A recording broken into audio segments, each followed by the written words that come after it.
Ұялу. Мирас Кесебаев. Ұят жоқ жерде мәңгі қыс орнағандай сезімде жүресің. Әсіресе қыз баланың бойынан ұят көрмесең, шілденің ыстығында тонасың.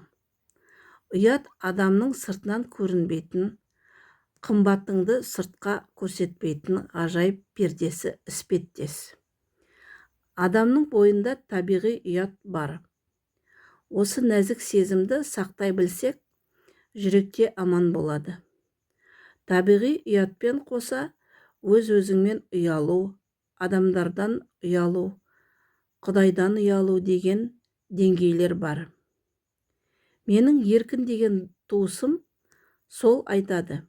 Бірде үйдің артына қарай бір құралды іздеп бара жатыр едім. Ағаштың тасасында туыс інім темекі тартып отыр екен. Үстінен түсіп ұстап алғандай болмайын деп, әрі мені көріп амалына қызармасын деп, білдірмей ізіммен кері қайттым.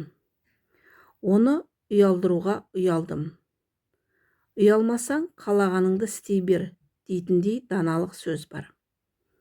Қаншама кісілер бар, садақа бергенде өзінің есімін жасырады. Мұқтаж адамға білдірмей беріп кетеді.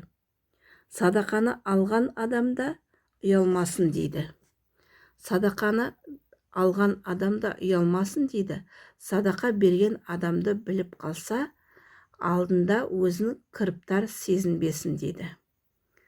Ұят пен надандық ұяттың ажырата білу керек. Қажетті білімді сұрауға ұялу. Мешіт болмай қалса, көпшілік жерде намаз оқуға ұялу. Біреудің көңілін жығуға ұялу. Мысалы, құдам іш деп қол қалаған соң, сөзін жерге тастауға ұялдым деген сияқты.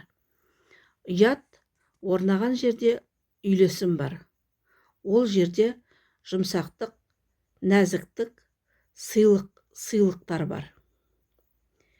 Тыңдағаныңызға рахмет. Үліп басып пікір қалдыра отырыңыздар.